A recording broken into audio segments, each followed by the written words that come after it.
Hey, sometimes you're scrambling around. So here we go. We're finishing up a message in the series in the Sermon on the Mount. We thought we were finishing last week, but we kept going through it this week. And I hope some of you have been reading chapter 7 and been reading a section a day or a chapter a day.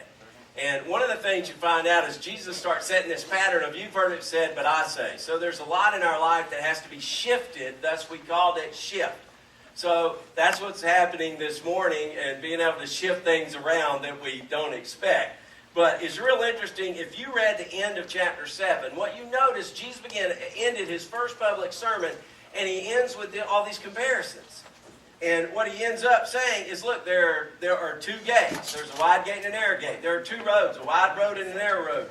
There are two trees, one that produces good fruit and one that produces bad fruit. There are two types of disciples. Those that are really following him and those that aren't. And then he ends up like that video, and he talks about the fact that there are two builders. And he makes it crystal clear. One builds on the rock, one builds on the sand. And here's what he says the difference is, plain and simple. Those who hear these words of mine and put them into practice are the ones that built on a solid rock. Those who hear these words and don't put them into practice build on sand. So the issue is very simple.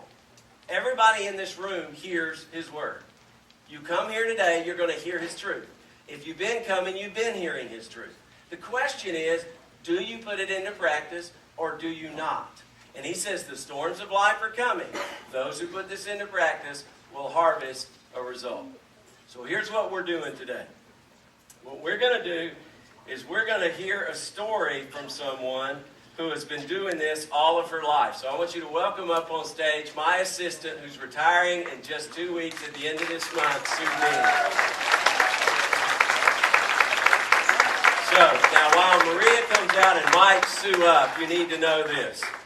My pulse has been about 100 standing down there because I'm throwing Sue under the bus. She has no idea about this. And the reason we did it this way is because Sue, among other things, is on the small group leadership team.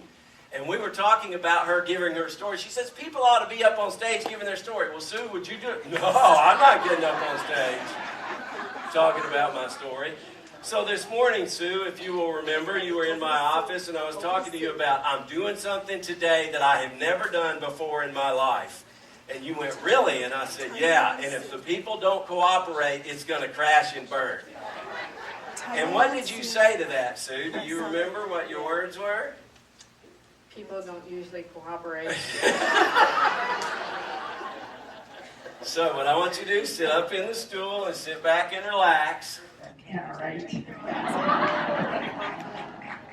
And Kim is up here as the bouncer. You think that she's up here for moral support. It's really to keep Sue from running off the stage. That's true. It's very true.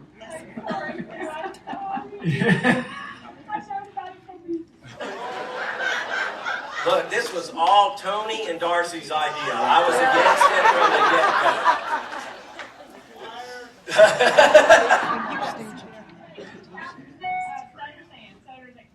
All right, you can sit down now, Kim. You're not helping me. So, Sue, let's talk a little bit. We're just going to go through an interview here. So, just tell us a little bit. How did you ever come to Palm Coast Community Church for the first time? How'd that happen? I came because my daughter invited me. Okay. And she wouldn't leave me alone, and so I decided to come. So, what do you mean she wouldn't leave you alone? How did that whole process work? Well, she just kept inviting me every now and then to come and check out this church and check out this redneck from Georgia. And it drives a pickup truck, by the way. And so I finally decided, well, I'm going to go and just get her off my back, and then I'll tell her I don't want to do it anymore. All right, so to back up a little bit on that, and just so you had not been going to church anywhere then for a while in your life? No, for a very long time, since I was in high school. Okay, so let's back up and talk about your background a little bit. Where'd you grow up? Well, I grew up in Wisconsin, and my parents always made sure that I went to church, even though they didn't go to church. I went to Sunday school, confirmation, the whole thing like that. Okay, so how many of you have been through that background like that? Okay, that's pretty much most of us. Go ahead. And then when I graduated from high school and got married, of course, then all that changed, and I didn't go to church anymore. Okay, so did you get married right out of high school? No, Okay. it was a few years. All right, so tell me a little bit about that marriage situation. Well, that was a rough marriage. And I know my daughter's here, so it's hard for me to say too much about it, but Well, she probably already knows. Yeah, well, so she you does. just say what you need to say, and I'll deal with her after the service. yeah. We already lied to her to get her here and told her there was a business contact after the service that we were looking her up with. It wasn't me that lied. Well, I'm not real sure what you want to know about the marriage, other than I was in an abusive marriage. And what do you mean by that? My husband would beat me. Did you deserve it? No, of course not. I just thought I'd ask the question. Okay. So anyway, so it was Let a me rocky- clarify something there. Okay. A woman never deserves that. Okay? A man doesn't deserve it either. I'm just saying. Domestic abuse, there is no excuse for it. Get it? Yeah. Good, okay. So anyway, my husband was in an accident, and he got a settlement. And we, at that time, were separated, and he came over one night. Kids were babies, and he says, I'm going to Florida, do you want to go with? And I said, yes. That's how I Okay, got so to Florida. obviously you are from up north in Wisconsin or Michigan because you say go with. You need to finish that. Do you want to go with me, right? Okay, go ahead.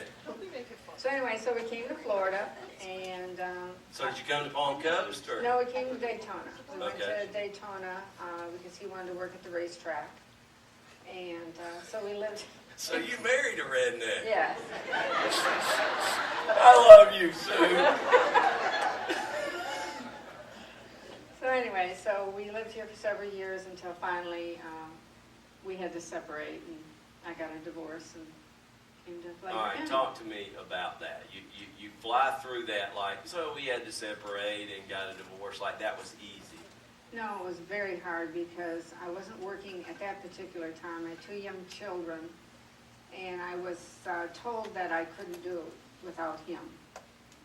And so... And so who was telling you that? My husband, Okay. yeah. I had no self-esteem left, and finally one day I just said, you know, I can do this. And I went out and packed up the kids and found an apartment, and we moved in. Was that scary? Very scary. And it wasn't long after that that I fell at work and hurt my leg, so now I can't work. Wow. So it was scary, but, you know, I saw God working. Now that I'm on the other side of it, I see God working through. He took something bad and used it for good. So I'm on the other side. I'm glad I'm here, and I'm glad I had the experience. So. Okay, so what would you say to people that are, say, that there's a woman out here, women that are in an abusive situation? What would you say to them? Oh, get out of it. Get out of it as fast as you can, and you can make it.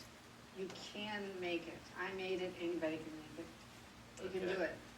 You know, it's interesting. What we're going to do during this interview is I brought in a couple of different videos to kind of frame some of the stuff in that we're talking about.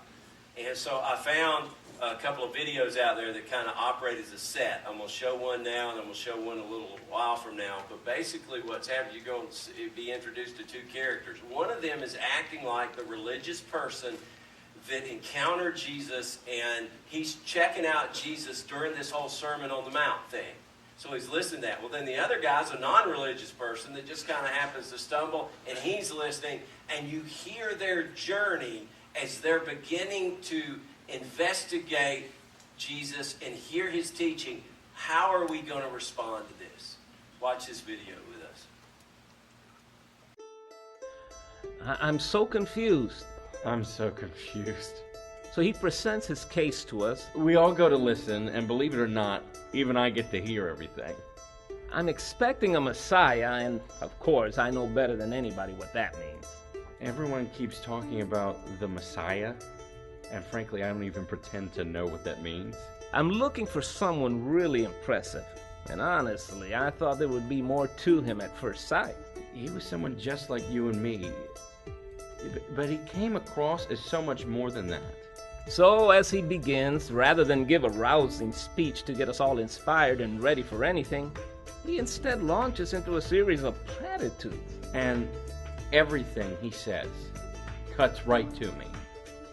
He says, the poor in spirit will inherit a kingdom. I don't understand, but it sounds exciting. I certainly feel poor enough in my spirit. I don't even know what he's talking about. How are the poor going to help us unless they rise up and join the fight? He says those who mourn are blessed and will be comforted. Well, yeah, I hope so. But aren't we all mourning the way things are now? And isn't it time for a change? Oh man, how I long for comfort. I'm tired of mourning over my life. And I hope what he says is true. And blessed are the meek. Not to be too bold about it, but I think I certainly am a meek person. And he says I have an inheritance? Wow. Then, blessed are the merciful, for they will be shown mercy? That just isn't the real world. Will our enemies show mercy to us? No. And how weak will we be if we show mercy to them? I long for mercy myself. He says if I want it, I should show it to others. That's a pretty radical thought. Now, yes, there is a time and purpose for everything under heaven. Right now is the time to fight. We can't go on this way, and peacemaking isn't going to work these days. We need a better Messiah than that. Again, he speaks of this kingdom of heaven. I want to know more. That sounds so much more impressive and permanent than the governments that rule over us. And so he goes on and on, pandering to those pathetic people and outcasts, people who clearly do not have their life together. I kept listening. Everything struck right to my heart. What promises? I was hoping to find a great leader in him, and someone who could solve our problems and make things right, the way we all know they should be. I didn't understand it all, but the peace and gentleness and spirit and what he spoke of, it made me feel as if I could finally find in him what it is I really need. I'm gonna have to learn more. This is not what I'm looking for. This could be what I've been looking for.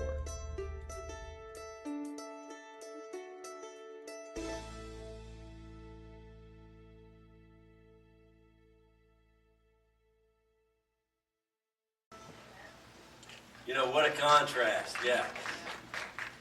You know, and the question you need to be asking as you hear Sue's story unfold, which is really the story of Jesus at work. You've got to get to a place where you go, I'm pathetic, and I really can't do anything. This might be what I'm looking for. It might be who I'm looking for.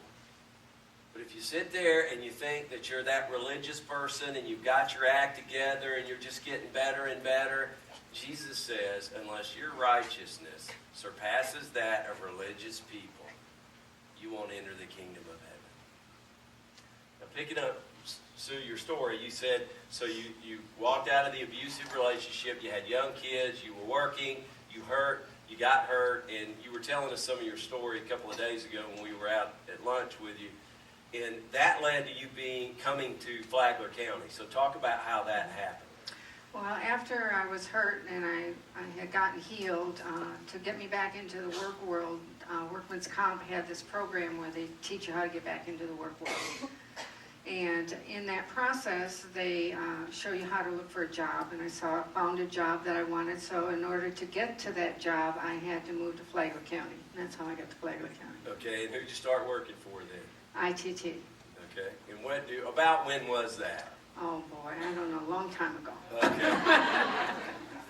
All right, so you're working here, your kids are being raised here. How many kids do you have? I have 2 daughters. Okay, so they both ended up graduating from high school here, or going through Jenny, school system here. No, my youngest went to live with her father after a while. Okay. So she came back to live with us when she was, I think it was a junior in high school. So, but she did graduate here. But Okay. for a short period of time, she did that. So you're working at ITT, and then that led to another relationship. So talk about that. Well, and while I was working at ITT, that's where I met my present husband, Stanley, who we've been married 29 years.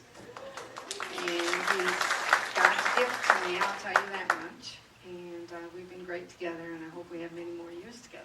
Okay, so I know you guys ended up marrying, and then he retired at some Yes. point along the way and said, let's celebrate this retirement. So what'd you guys do at that point? We bought a fifth wheel camper, and we got on the road, and it was fantastic.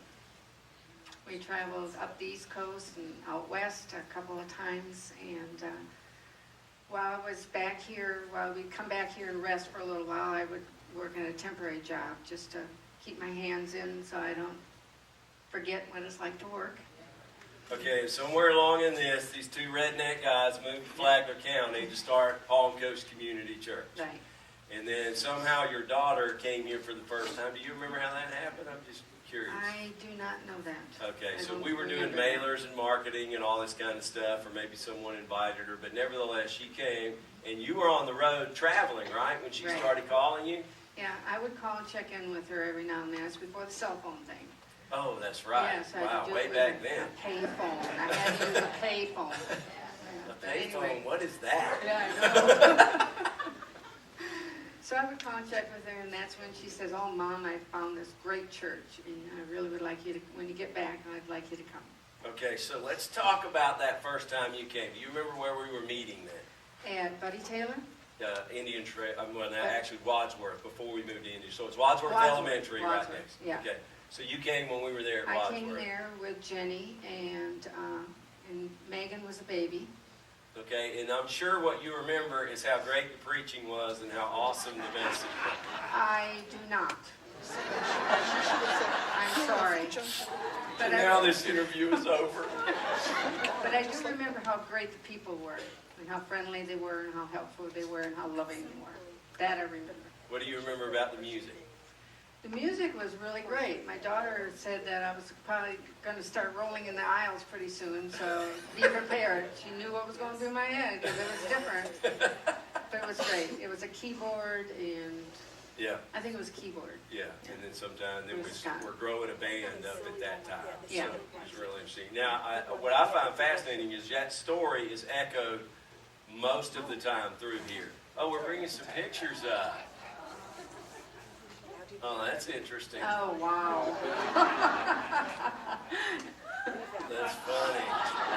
Oh, there you are. That's Sue's house, and that's the idol that she worships.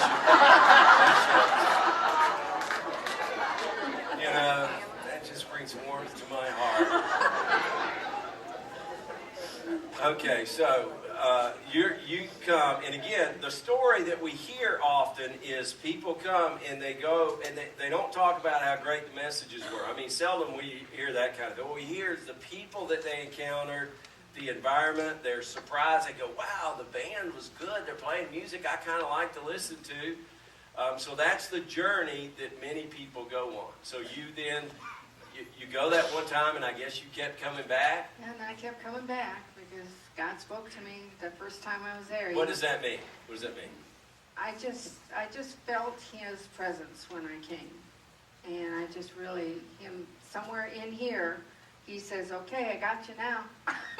Okay, so you really felt like you heard a whisper, or it was just more of a feeling kind of It's thing? more of a feeling type thing, and I don't really hear anything audible. It's just kind of in the head and in the heart and in the body. You just kind of feel it. So you kept coming back. Kept coming back, and then I was going to mid-service, and I Yeah. kept hearing what you were saying about getting involved, going to small group, volunteering. And so Jenny says, hey, I got a small group. Need to come to my small group. And I says, oh, no. Is that really how you felt? That's how I felt, because I do not, as you, all of you know, I don't do community real well. And going into a small group and having to talk to people and pray aloud and all this kind of stuff was not my comfort area at all. Okay, so when you went there, did they make you pray out loud to start with? No. Okay. No. So a lot of those fears, just as a statement, Right. people that are still scared of going to a group, most of them don't handle snakes. Most of them don't make you, and you can check at the Connection Center. Yeah. We have snake handlers and non-snake handlers, so you can choose, your group there. And they're all friendly and they're nice and it's comfortable and it's fun. Okay, so what I remember is the first time I ever met you, we were back during a time there where I was going around and speaking to every small group in a couple of week period for a particular campaign we were in. And I remember coming to the house where you were in and sitting there talking, and Sue did not say one word the entire time I was there. And I remember going away and thinking, that woman is quiet. Okay, and then it wasn't too long after that you started volunteering. Yes, I started volunteering in the office. Okay, and talk about that. How'd you get into that? Well, someone like Billy White was saying, okay, if you're in a small group, now you need to get connected further, you have to volunteer. And I thought, well, I'm not working. I've got these secretarial skills I've had all my life, and I'll ask them to see if they need any help in the office. So you came into the office. Came into the office, and I started doing the program. Okay, so you started working primarily with Jim Bullock and BJ Bullock were working at the office at the time. Right. Okay, tell a little bit. Do you remember the first time you met me or had an encounter with me? Tell a little bit about you really that. want me to tell them that? I do. Okay. First time I met Billy White, I couldn't stand him. I get that a lot. And I told BJ, I says, no one is going to talk to me like he talks to me.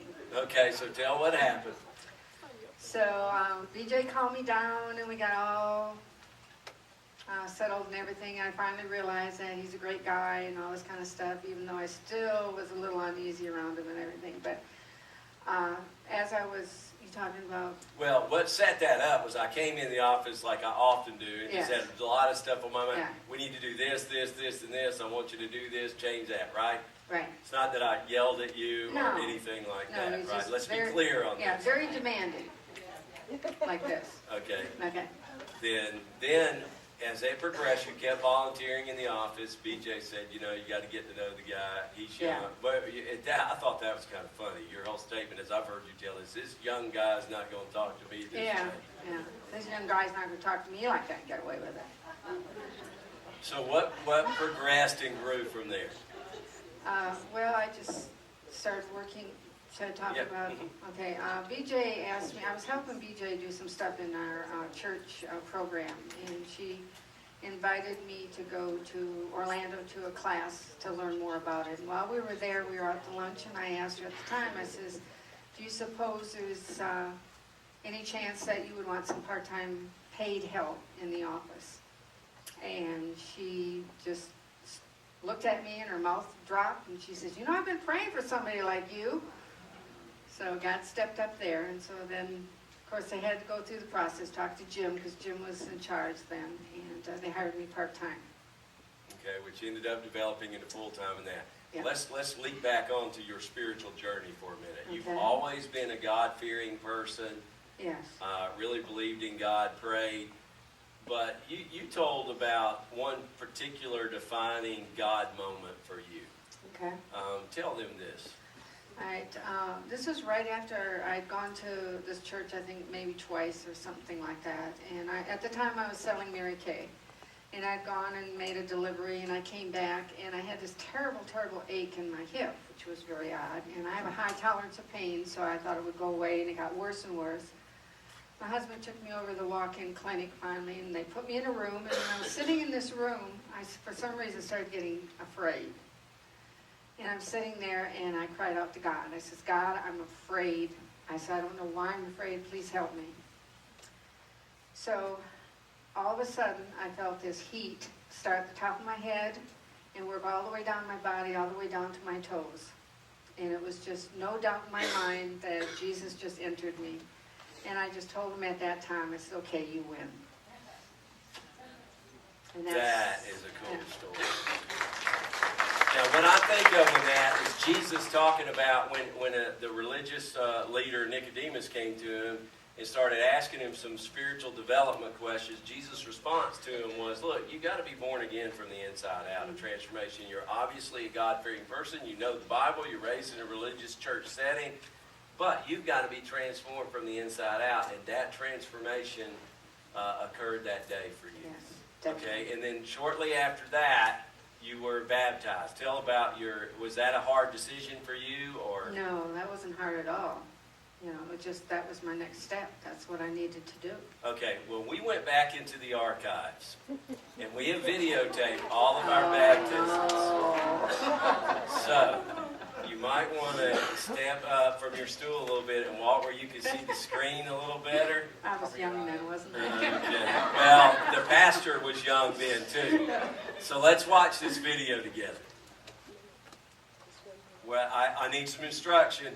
1 minute. 1 minute. Talk. You can Okay, do so, that. so we'll just continue the interview then, and when you guys give me a thumbs up when you think you're ready. Okay. If we can't get the audio, we'll go without it. Okay. All right, but so we're going to come back to this in just a minute. So then you were baptized, and then you start going along in your group, and then you're operating along serving. You're working in the office, and somewhere along the line, you had God speak to you about what your role was. Well, Yes.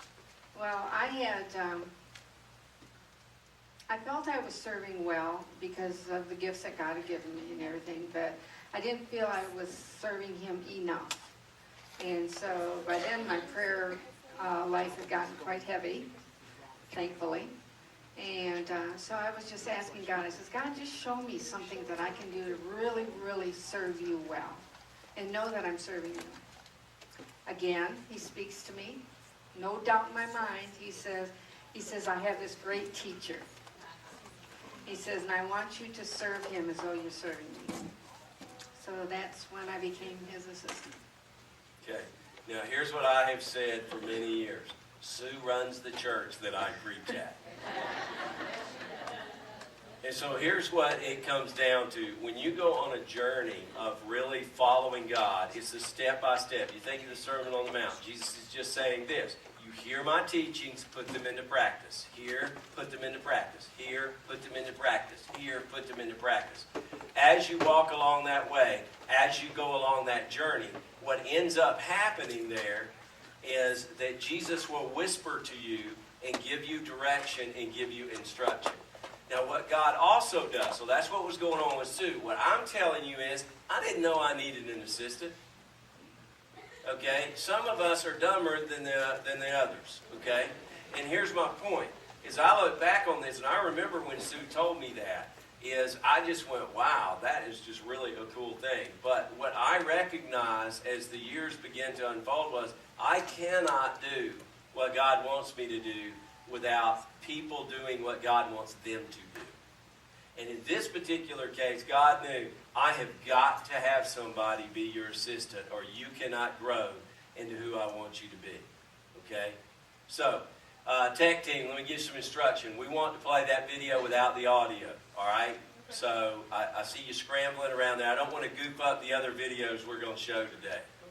So, I give you 1 minute. Get it? 1 minute. Okay, here we go.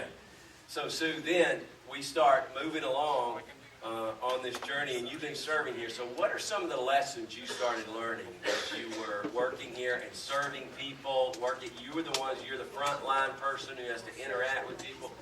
What would you say were some contrasting lessons between that you had to learn working here versus any other business and job you'd operate in? Well, in the business world, it's all about the business. In the church world, it's all about the people. And that was quite a transition. And people, as many of us know, are difficult to deal with, including myself. So you had a lot of practice with me. I get it. So, but it also gave me the opportunity to use my past life experiences to help other people. And Okay. I enjoyed that. All right, and then you also got into a prayer focus. So talk about that a little bit. Well, the prayer focus was encouraged by BJ because she ended up being my group leader, and she saw something in me that I evidently didn't know I had, and she insisted that I pray out loud in group every week. All right, but we're talking years had gone by. Oh yeah, on years this. had gone by. Okay. Yes. And I kept telling her I just didn't want to do that. It made me a wreck. And so finally what I did to learn how to pray out loud is, first off, you pray first. so you don't have a chance to sit and think So you about don't- it. yeah, okay. Second thing is I just took my leading from God, and I just closed my eyes. I took a deep breath, and I said, okay, God, what do you want me to say? And I just said whatever he said, whether it had anything to do with what we were doing or anything. And from then on, he just grew me. Wow, fascinating. Okay, so here we go. We're going to go back to the baptism here. So let's take a look at this. Let's see this. Okay, so here's what you'll notice back there is how good looking I was back in 1997. Okay, that's the first thing that you'll notice. This is back, we used to do some baptisms in the cooler part of the weather in people's swimming pools. And two things started happening. One was everybody enjoyed the beach baptisms more. The second thing was we got to where we didn't have enough parking anywhere. So Sue comes in, and what I'm saying about her is how little she talks and how quiet she is. So this is way back then. I hardly knew her, but she was volunteering at the office at that time. And so I'd gotten to know her a little bit. So what I'm doing again, the great thing about baptizing in pools was I got a chance to really talk to everybody and talk a little bit about their story. And this whole baptism thing, again, is about, all right, I've given my heart to Jesus, and the old is gone, and the new has come. Risen to new life there. All right, now, here's what was cool. We go back to this shot. I'm watching this the other day with a couple other people, and I just go, what? All of a sudden, the video goes back to Sue. I said, what's happened? Did it not take? Did it? Or what? And next thing you know, her daughter comes in. And so her daughter came to be baptized that day. So Sue's standing in the pool with Jenny, and we get to walk through the process of seeing Jenny be baptized as well. And that is one of the ways that we started learning that when people have been transformed as husband and wife units or family units, children and parents, often you'll see us baptizing people together out in the ocean. That's how we learn to do this kind of thing. From situations like this and how meaningful this whole thing was. So there's Jenny being baptized. Oldest daughter in the kid. Cool stuff, I'm sure. So look, if you were here a couple weeks ago, you know we had to postpone baptism, so we have baptism today, right? Right. And where do we do it? 16th Street, Flagler Beach. Okay, so 16th Street North, you see the direction right here. Come join us today at 3 o'clock. If you say today, you know what, I've given my heart to Christ, I want to be baptized. You can sign up at the Connection Center today. You look for Sue when you get out there. Sue lines everybody up and keeps everybody in order. We still tell them what we do when someone's baptized. What we send to them. Go. We send them a certificate of baptism, old-fashioned certificate type thing. But we also put pictures in there of before and after. Before they're baptized, after they're baptized. They get a CD with all their pictures on it, too. So it's kind of a cool thing that goes on there. One of the many cool things I have nothing to do with, so that's doubly cool. All right, so Sue, one last thing here. So then you start having thoughts about retirement and realizing, it's probably time for a new phase of my life. Tell just a little bit about that. How'd you reach that conclusion? What have you learned in it? How do you feel about retirement right now? Well, this has been kind of going through my mind for a couple of years, and I go to Leadership Summit every year, and Bill Hybels speaks about retirement and to retire before you're asked to retire, and which I think is a good thing because you want to leave well. And I've worked all my life. I have an aging husband who's 15 years older than I am, and I want to spend some time with him, quality time. And so I've been processing it, praying. I've been talking to the ladies in both my groups. I have my own group, and then I belong to another group. And I've been praying about it, processing it, and finally God spoke to me and says, okay, you can do it. All right, but let's talk about this a little bit. You walk into my office and tell me what? I'm going to retire. And what did I say? Why didn't you tell me sooner? Okay, but the first thing I said was, I think that's great. I concur with that. I had been bringing up discussions about this for just a couple of years about let's start praying about someone to replace you, serving in the office, that kind of thing. But that led to a discussion about operating in open, transparent relationships. Tell them what you said about why you just came in and told me and didn't talk about this. Well, as y'all know, I've been in business world for many, many years, and business world and church world are just totally different. In the business world, every now and then pops into me because that's what I lived through for so many years. So you don't tell your boss that you're planning on quitting until you're ready to quit, Why? because they would fire you right then. And if you weren't ready, if you're just thinking about it, then they'd say, okay, fine, you're 2 weeks, you're out of here. So how do we operate around here then? Totally different. We process within a group. We help each other walk through our decisions, and we don't make our decisions on our own. Okay, so for instance, I'm revealing something else today that throwing somebody else under the bus. Diane, who's been running our finances, Diane Dieter, she is going to be retiring at the end of July. Yeah, exactly. So what's fascinating about that is the whole process we've walked through. Diane has served here for many, many years. She started not really a couple of years after you did. Right. And BJ trained her to take her place. BJ used to run the finances, and so Diane's been doing that. But Diane's been going through some health issues for a substantial period of time now, and we just continue to have back and forth conversations about this. And she and Larry have been great, but we've been sitting around. We have these discussions. We just don't operate the way businesses should operate this way. If you run a business, you should learn to operate more like this. But we're able to be able to do that and have those conversations around here, which it just makes it a really great place to learn how to live in relationships with each other. All right, so Sue, we're going to go to another video here. And we're going to go back to one of the characters that you were introduced to in that first video. And he talks about the fact that he decided to follow Jesus, just like Sue has been talking about in her journey. Let's listen to the conclusions that he reached.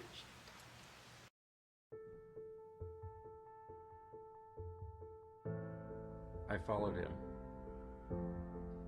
And do you know where it led? His death. A horrible death. But one which he says he went to willingly and in love for us all, including me. Everything he spoke on that mountaintop so long ago, he lived it. He proved the merit of his words through his life. He says his death redeems me, and if I let him, his life and hand can change me. Not into something I think I want to be, but into something he wants me to be. It is hard to feel and understand, but now I see that his kingdom, his way of life, is something better than I could ever imagine for myself. Better than my life used to be. I know now that he is what I've been looking for. This is what I should have been looking for the whole time.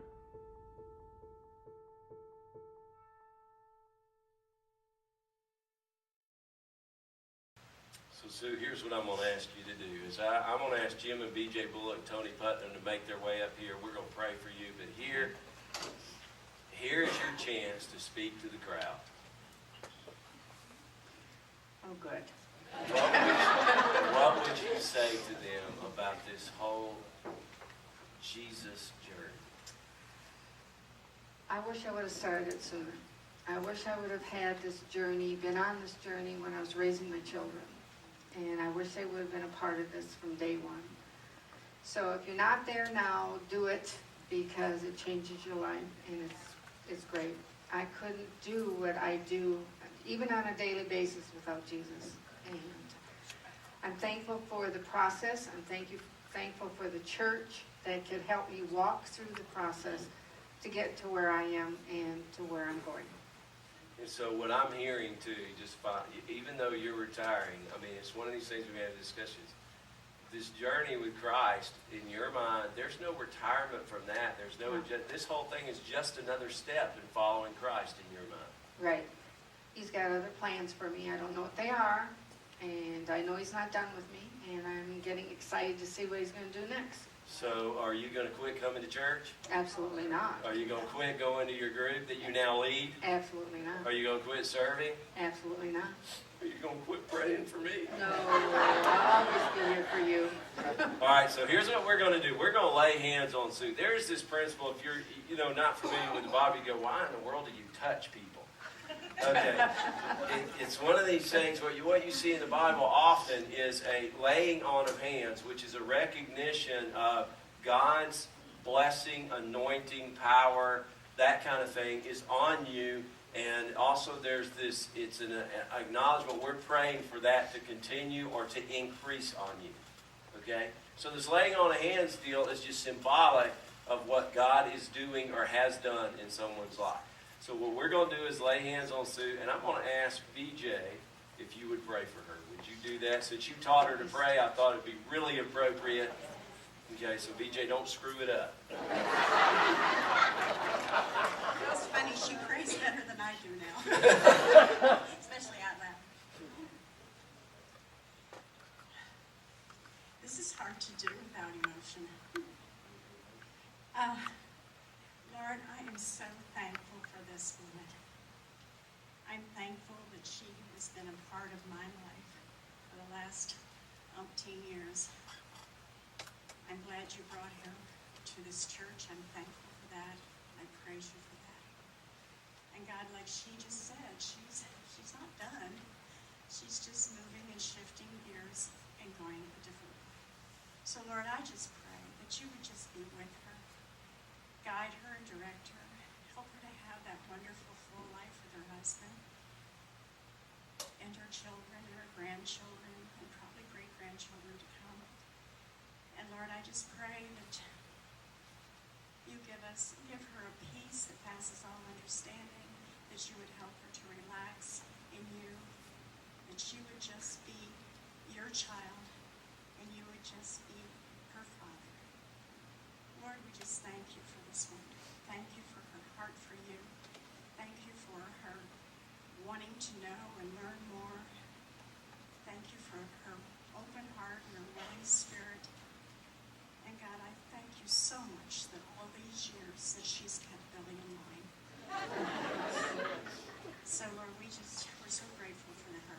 And we just ask your blessings on her as she goes into another phase of her journey. Because the journey is not over. Thank you.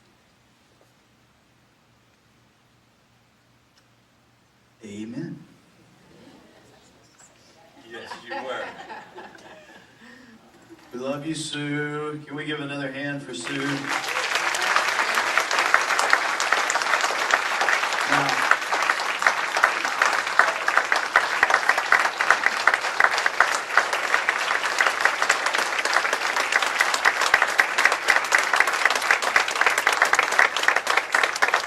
the cool thing about being able to talk with somebody like that is what you really hear coming through the story over and over again is just a normal person who's taken small steps with God along the way.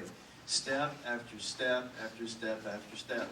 And even Sue now says, with her perspective of having walked with Jesus for a very long time, after following Jesus for a long time, she even looks back at the most difficult parts of her life now as something that she's grateful for.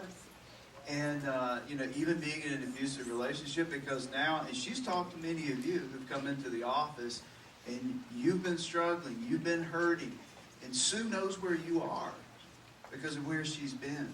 And she knows what God can do because of what God has done in her life. And all she's done consistently over the years is just say yes to Jesus, yes to Jesus, yes to Jesus. If you walk in to a room with somebody who seems to be super spiritual, you go, well, I could never become that. I could never do that. I could never be like that person. Well, we all start somewhere. And it's just those small, consistent steps. And oftentimes, we think of things coming into our lives as difficulties, as obstacles, as things to weigh us down. But sometimes those are the very things God uses to help us up. Watch this video. And as we watch this video, this is what I want you to contemplate. You see this block here? This block could be looked at in a lot of ways, and you're going to see a concrete block in this video.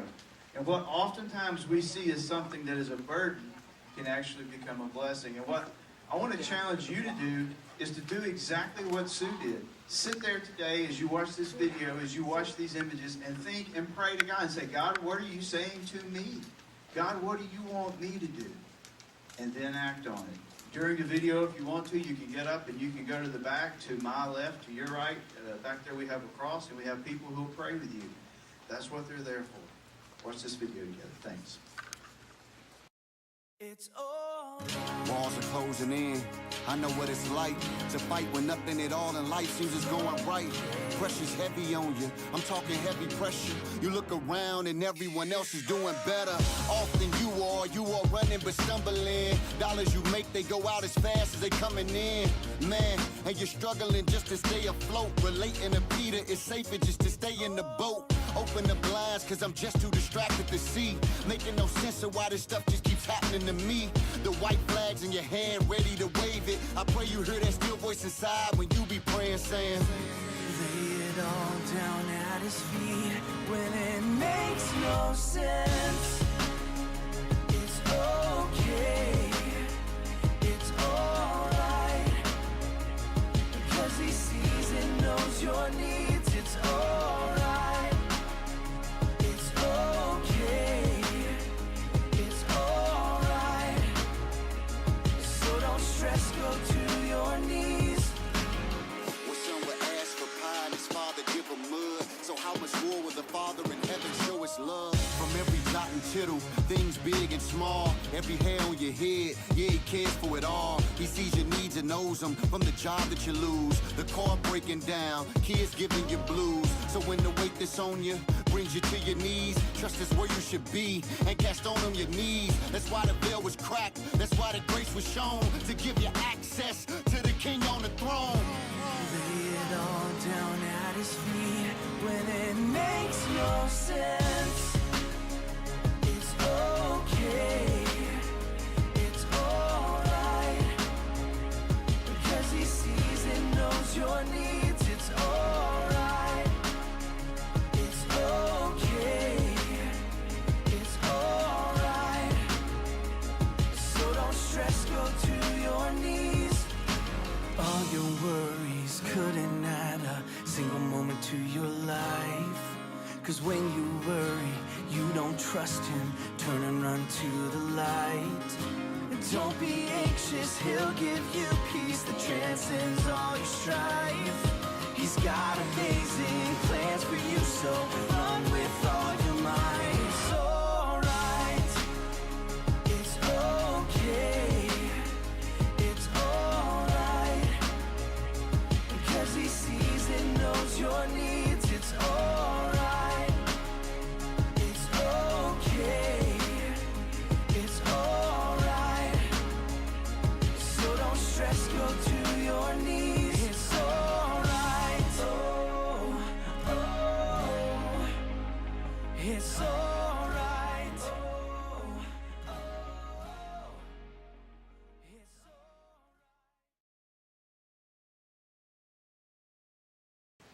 You know, one of the things that I've heard for years is God doesn't waste a hurt. And it's just interesting how he can take the hurts and the problems in our lives, and we can eventually, by his grace and mercy and strength, be able to flip that thing right side up, and it become the pedestal in which we gain freedom. I'm telling you, the older I get, the more I look back on my life. And lately, I've been going through a phase of things where I'm seeing so many things unfolded to me from 20 and 25 years ago. I remember so clearly at times going, God, why are you doing this to me? Why are you allowing this to happen? I mean, my wife and I quit our jobs. We moved to seminary to be trained for the ministry. I remember my truck breaking down, not having any money. I'm having to work on it while we've got young kids. I'm supposed to be studying. I'm supposed to be doing ministry type things. And I'm out rebuilding my carburetor in freezing weather in Memphis going, God, why do you not bail me out of this? Well, yesterday, there's a friend of mine in church whose neck is hurt and he can't work on his truck. And I was able to say, come over to my house, and I was able to work on his truck and fix his truck for him because of all the stuff I learned 20 or 25 years ago. And I tell you what, God was saying, son, you just don't know what I'm doing here. I'm having to teach you all this mechanical stuff now because you're going to be able to help people 25 years from now. And right now, it just sucks to be you. I don't know if Jesus really says it sucks to be you, but I hear it through the redneck filter, and it sucks to be me. All right, so don't go out and quote me on that. Just saying to you, what is it that you're going through that Jesus is going, Sermon on the Mount? Don't be anxious. Don't be worried. Now let me tell you a corporate thing going on with our church that's just been really cool. We moved into this building in 2005. We borrowed over $5 million at the peak of the economy. 9 months later, the whole thing started falling apart. The people who hold our loan are the Florida Baptist Convention that we're tied in and the Florida Baptist Financial Services, which is kind of the financial group that has a sister relationship with the convention. All through this time of us struggling for all these years, they have constantly worked with us and adjusted and adjusted and adjusted. So you know that for months now we've been trying to raise money for air conditioners, 2 of them that need to replace. There's like 15 air conditioners in this building. 2 of them need to be replaced. We don't have any. It's all just the money we give. The economy's still tough here, as you know. We need the roof repaired. We need the parking lot worked on. And there have been a group of men and women, a financial advisory team, a finance team, the church leadership team, that are working on how can we fix this. How many of you have given, but we've only come up with half the money. And then finally, through a lot of consulting, and people that don't even go to our church consulting with us go, why don't you approach them and tell them what's going on? You've been honest with them about this whole time. Anyway, go, these are what our needs are. So we shot that out to them in Jacksonville. And I happened to be in the office on Friday when the head guy called. And I just happened to be in the office in which he was calling. Now, I've had nothing to do with this journey for this month's journey I'm talking to you about. I haven't been in one conversation about it, but I was there.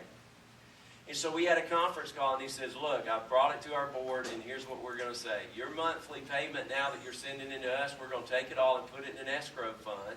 And so you can then, we're going to freeze your loan. All your payments go into this fund for you to get your air conditioners replaced, to get your roof fixed, and to get the parking lot worked on. And you can just do that until you get the air conditioners replaced, until you get the parking lot fixed, until you get the roof repaired. And I said, being the smart, wise financial person, so what's going to happen to the balance of our loan? And he said, nothing. It's going to freeze right where it is. And we know where you are, and we know that Flagler County is still going to be one of the last places to recover, and we get where you are. And I said to him, Mike, you have always worked with us.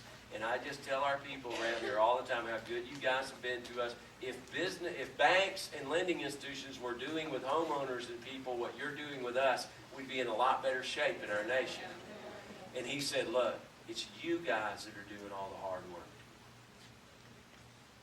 These are the people that own this building, really. You guys are the ones doing all the hard work because it's about life change. So guess what? We're getting new air conditioners. We're getting our roof fixed. We're getting the parking lot sealed because Jesus is Lord. So when I ask the ushers to get up and get into place right now, and we take up money, look, more and more people are giving through mypc3.com or having checks mailed in automatically to the office. That's what my family does. But as you give here now, just understand that what's going on is you're giving, and now this money, at least for the next phase of time, you know, gosh, it's been good. We're using it for ministry. We're going to be using it to change lives. Give abundantly. Give generously. Experience God in your giving. Let Him turn your obstacles into blessings for other people. Let's pray together. God, you are just super fantastic. And that's about all I've got to say about that. In Jesus' name, amen. We need more miracles so Billy will quit talking. Awesome. As the ushers ush, you guys go ahead. I just want to talk to you about 2 serving opportunities, really 3, that are very different. And as Sue was talking up here about getting involved in a small group, getting involved in serving, you know, you sit out there in the church service and you see the people up on stage singing and playing instruments, and you go, wow, I can't do that. I can't preach. What can I do? Well, there's a couple of great opportunities going on. First of which is an opportunity for you guys to serve back with our children's ministry during the summer.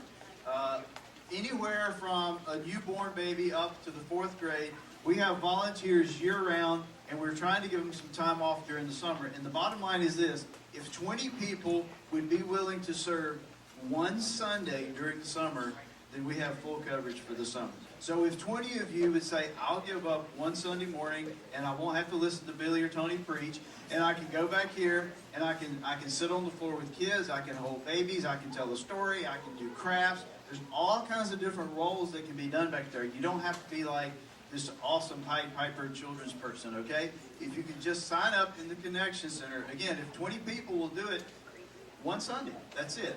Get it? Okay, another cool opportunity has to do with Grace Community Food Bank. I don't know if you are aware of this ministry that is in our community. It's a faith-based ministry run by Pastor Charlie Solano, who some of you guys know. They distribute, this is crazy, I'm going to look to make sure I get it right, 21,000 pounds of food a week. Yeah, shut up, right? 21,000 pounds of food a week. So we've got two things related to that ministry. We're looking to see, God, how do you want PC3 to be involved in this ministry? And so there's going to be a meeting on July the 1st at 7 p.m. And if you're interested in that ministry at all, and we'll figure out how we can help them as we go along, go back to the Connection Center and sign up for that. Also, our PC3 Bikers Group, Life Interest Group, is going to be doing a ride this Saturday to take up donations for that. So you can check out all of those things I talked about in the Connection Center on your way out the door. Now, what an awesome day to be in church, right? What an awesome day to hear the story of God and how God works in the life of an individual. And just want to remind you, one last thing is at 3 o'clock today, we'll be doing the baptism at the beach. Several of you have signed up. If you're still interested into that, show up today, and we'll talk to you there. And Lord willing, we can be able to baptize you on the spot and pray away the lightning and thunder. Could you guys stand with me? And we're going to, as you go, I want to remind you of one thing, and that is the 1 minute thing. Take 60 seconds to quickly greet somebody you don't know or don't know well and just say, hey, what are you guys doing this summer? God bless. Have a great week.